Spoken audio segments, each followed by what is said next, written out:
Hi guys, welcome back to my YouTube channel.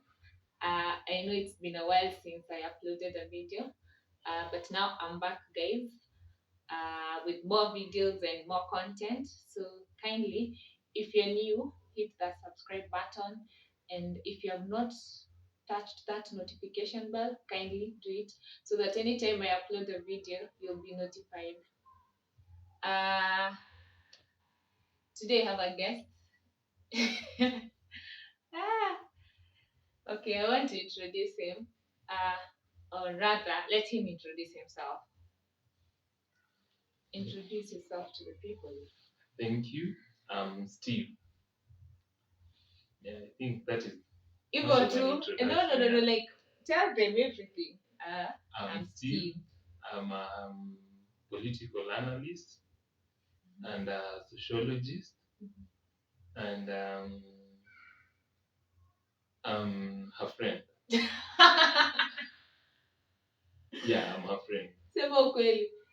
Steve is my ex anyway. Yeah, but I'm your friend. Asijakataa you're my friend, but you're my ex. Okay, for you being an ex supersede being a friend? As in, guys, because of the conversation that we are going to have today, lazima mjue Steve is my ex. We were dating like 2 years and a half down the line. Yeah. Yeah.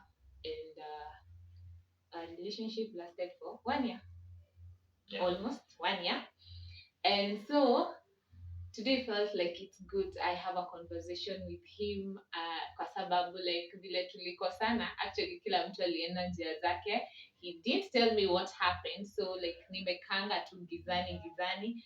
And since he's now comfortable talking about it, that's why I want us to have this conversation today. So sijui nianze na maswali. Yeah. Though we have been friends for the past 2.5 years, no matter what she says.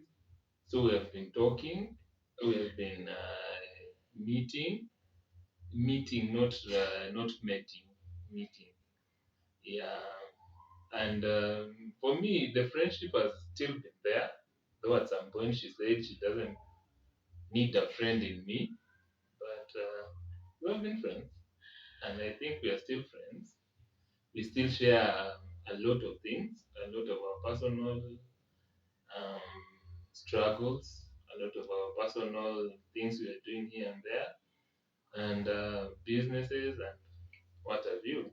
So we are still friends, and for me, that is a good thing. At the end of the day, when you break up, you don't really have to break. As in, when the heart breaks, you everything doesn't have to break. And since the mind controls everything, make sure you control everything, every part of your body with your mind. Yeah. Okay. So, okay, people say uh, ukikosana na mtu, you guys are not supposed to maintain that conversation ama your friendly kwa sababu like you can reciprocate whatever that was there. But since sisi tumemanage like kukaa for 2 years and a half being friends, and as in we help each other in one way or the other. As in, do you think like watu wakikosana wanafaa kuachana? As in, cut off everything? Or it depends ni mlikosania nini ama mliachana juu ya nini? For me, what I always like to start with is you have to get the purpose of why you are together in the first place. If you are together because of conveniency, if you are together because of intimacy, if you are together because of business, or the main issue that brought you together, and if friendship brought you together, for me, I always think even if you even if you end up loving one another, you should let your love never supersede your friendship, your friendship love. Because as we speak, I believe being a friend to someone is greater than even being a brother, a blood brother, because friends will help you at places even where your family won't help you. So for me, if you if you first find love to someone because of intimacy, you know, you never know. Things happen. The intimacy might end. So does your friendship? Does your love life end? Yes, it will end because that was what was connecting you. But if you are connected on something different and something greater than intimacy, than any other thing, your love will still remain. As in, let's not say your love, but your affection and your togetherness will still remain. And bearing in mind, we were friends. I used to see you, we were just friends before you even came down and we talked. And we say, in fact, we asked each other, can we try this? We were, let's say we were trying it. It didn't work. So should we stop talking like before or we continue talking since we are trying it and it didn't work? So for me, I really think if you meet someone and you start a friendship before love and these other things, I think even if you break up because of your friendship, you can still keep talking to them. Okay. Let me take this back back in the days. Like when you saw me for the first time, as in you can remember that moment. You still Yeah. remember it? Okay. What came into your mind? Ama nini nilikufanya ufeel zile za like I can approach this lady. Maybe. I'll speak as a man, and as men, Yeah. we always attracted on what we see. Okay. Yeah. Yeah, if you see something good, it will attract you. You see. So saying that, I'll say you are blessed with everything a woman needs to be blessed with. That is body wise, and that is the first thing you'll ever spot when you're looking at someone. Mm-hmm. So I looked at you. I saw any those features that a man really sees on the first sight, and they were there. Yeah. So we became friends. And besides that, we became friends. We started talking. You are an open-minded kind of a person, and that is a plus. Being open-minded, it makes you different from the rest. And for me, I've always wanted to meet an open-minded kind of a person. Being open-minded in this scenario, I mean, you are not only after discussing these, you're not after discussing some 2 days or 2 3 days events. Yeah.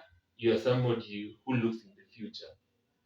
When we were discussing with you most of the time, there's no day you came up with this, oh, let's go partying, let's go do this and this. And for me, I was in a relationship where partying was the order of the day. So I was looking for someone who will get me out of that. You see, and now you tried, you in your space, you're trying to get me out of that unknowingly. For me, I was looking for that, and I never told you that is what I was looking for. So since you are showing that interest, you are not, as in you're not really into partying and such such kind of stuff. That was it was just a turn on to me, because sometimes you need someone not because you tell them don't do this, but because they come with it, they are not doing it. So you don't even have to argue about some things. You start trying to fix some other things. Yeah, those are some of the things Hiyo nayo uko iniambia vitu zingine mtu ambiwa bana, tunataka kujipata like hatujui whatever is happening, we are helping someone and you don't even know. but some things you just appreciate. As in, there are some things you appreciate internally, and there are some things you appreciate by showing. But now some of the things, if you get a good feature, they always say there's a Kiswahili saying that say mgema akisifiwa tembo hutia maji.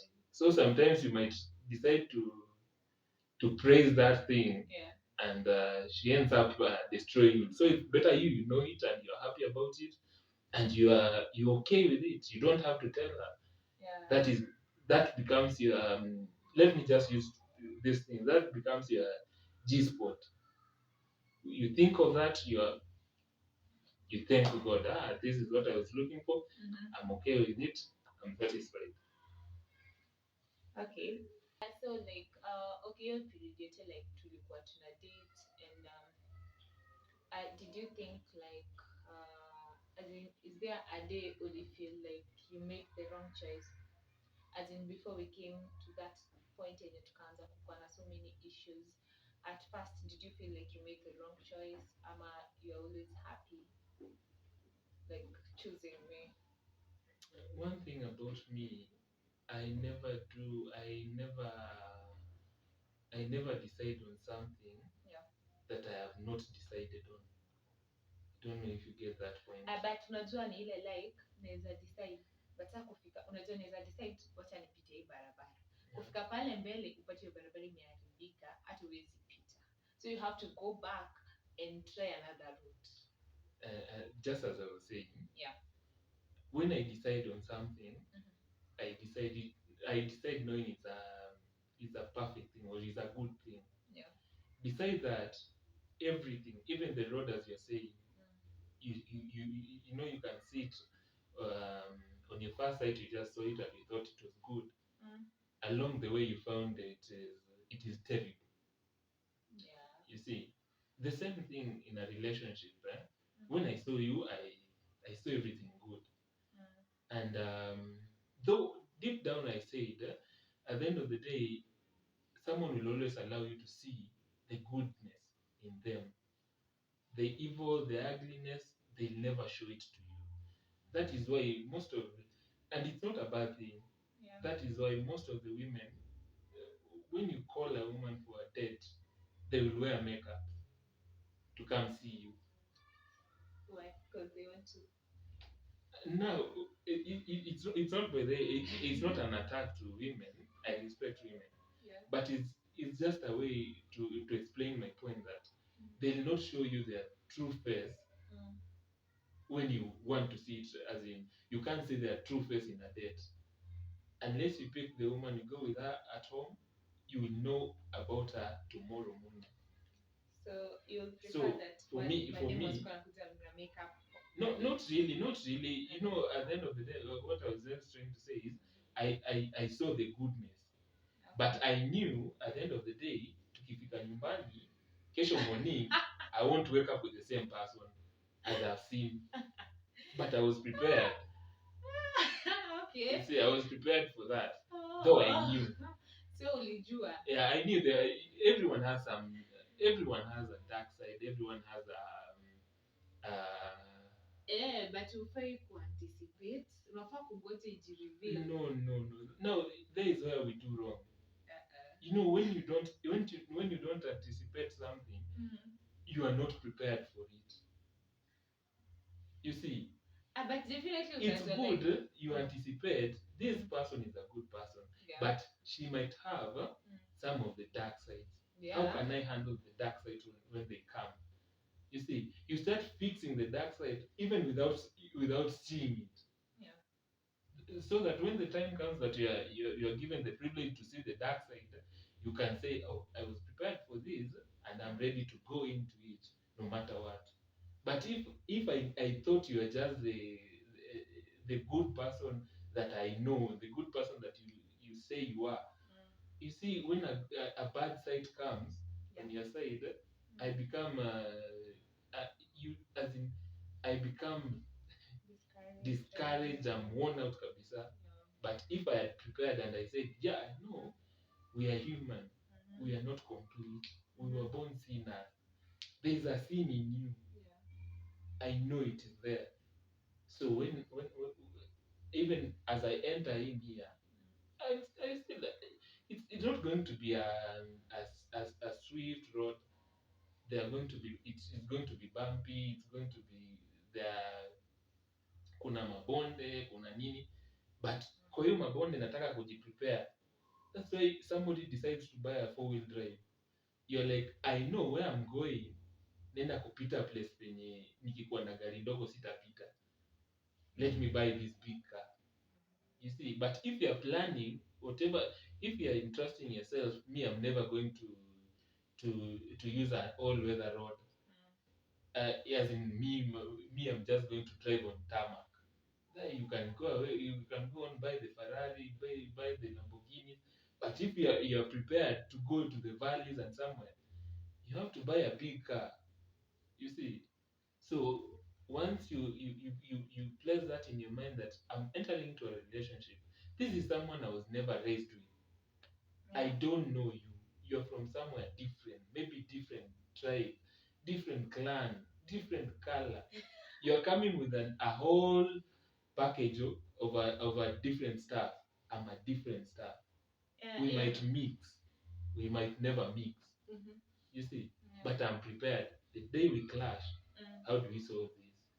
I'm prepared for that. For me, I always I guess think hizi vitu zote ulilearn after tumeachana, si ndio? not really. The funny part with me is that I learn things about someone, and since if I react, I really react very harshly. So I tend to keep most of the things, most of the information I've learned to myself. I personalize something. So if I see the way you think is something that you'd have to argue about. So you break up na mimi Juliana tunafikiria bila tuwezi solve. You see how you how by the way, if you guys can see the reason we really broke up, maybe it's not the biggest reason why we broke up, but if you're holding a conversation, if you're communicating with someone and you use an example and the person used the same example you're using to attack you, that changes everything. So you see, Ngoja tutaongelelea story ya breakup baadaye kidogo.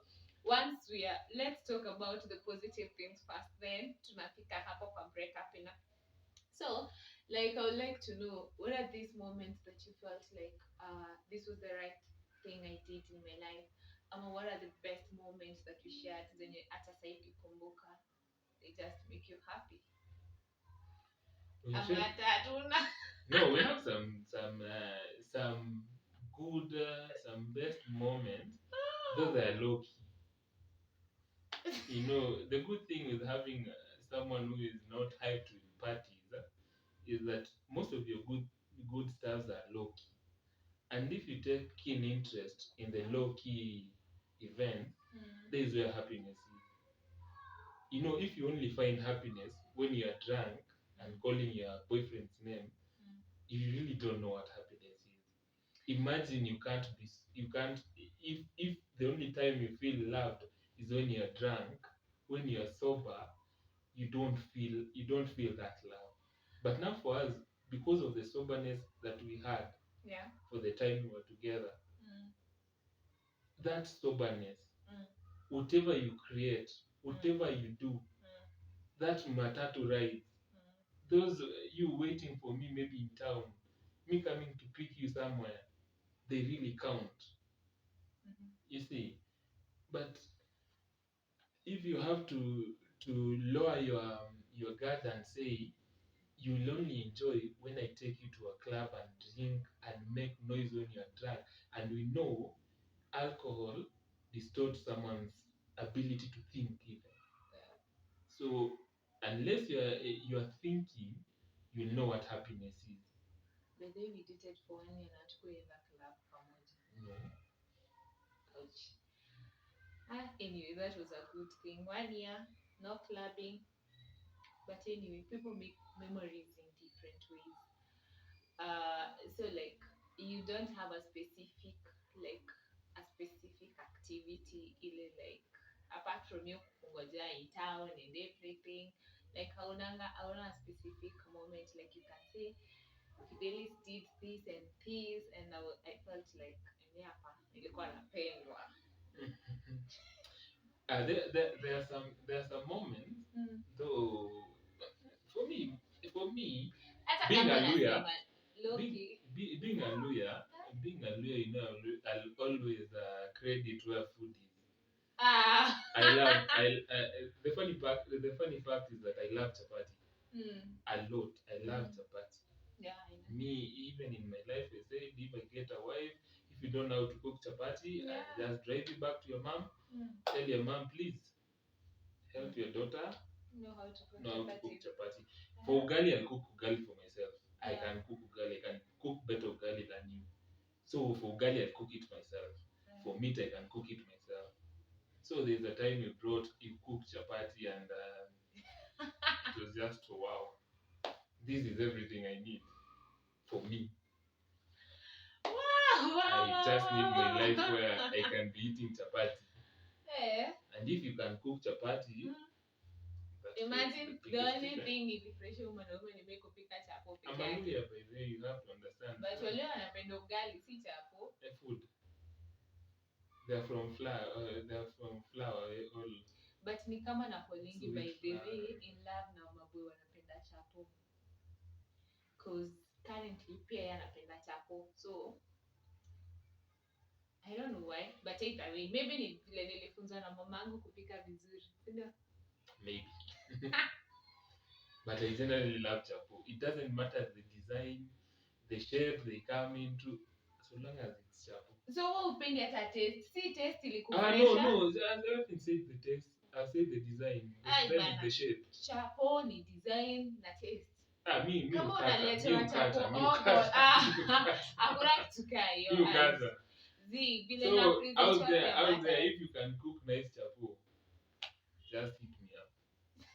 If you can cook nice chapo, and I mean nice chapo. Before they hit you, wanipitie ni wape tips. This guy is hard to deal with either way. No, it's just. In life. It's hard if you don't love politics. That's all. Because with me with politics, I'm even being forced to talk about this, but. Guy, I think guys, as in which kind of a relationship do you have with your ex? Okay, see we've na tunacheka by the way. Tulipogiviana whatever happened, the misunderstanding and everything. But now I want us to talk about like what led to our breakup. Maybe home blame na yeye huni blame, but hatujai kulikaa chini tukadiscuss like what led to it. So like cause me nilifilianga alinikosea sana. I feel like I should ask him first. What happened? But then to correct you, you have said we forgave each other. We didn't really forgive each other. She's the only one who forgave me. Because me, I never had anything against her. I had nothing against her. I didn't blame her of anything. Even if you ask her, I never even said anything that led to our breakup. You didn't say anything. Actually, hiyo ndio kitu uniuma zaidi. So, imagine someone waking up in the morning alafu anakuambia by the way we are done. You call? Kwanza hiyo siku. You remember the day I called you ukape dem simu? Sema tulikosana juu ya nini? Hapo vile amesema dem ni uongo. Really? But it's okay. You know, at the end of the day, ladies have to whine and push blame. It's okay. Yes, when you didn't go for church, alafu kidogo ikanisigwa na dem. You remember? See, it was worship leader. When you're in church, guys, let me tell you what I was told. No. Let me tell you what that lady said. Sasa unatakia Steve nini? Kama umeachwa, achika. That was the statement I got, and I was so disappointed. Sikuwa na plan kwenda church. Niliamka nikaoga nikaenda church hiyo. You see, it's also a good thing. It was also a good thing. But she was to go to church. Why are you calling me and I'm in church and you have to go to church? it made her go to church. Still, But iliniuma. Do you know how it I'm- as in and I'm sorry about that. You know anyway. you're always emotional, you start crying again. No, niliheal by the way 2.5 years nimehil. Hebu tuambie basi tusikie, wacha tusikize makosa zetu.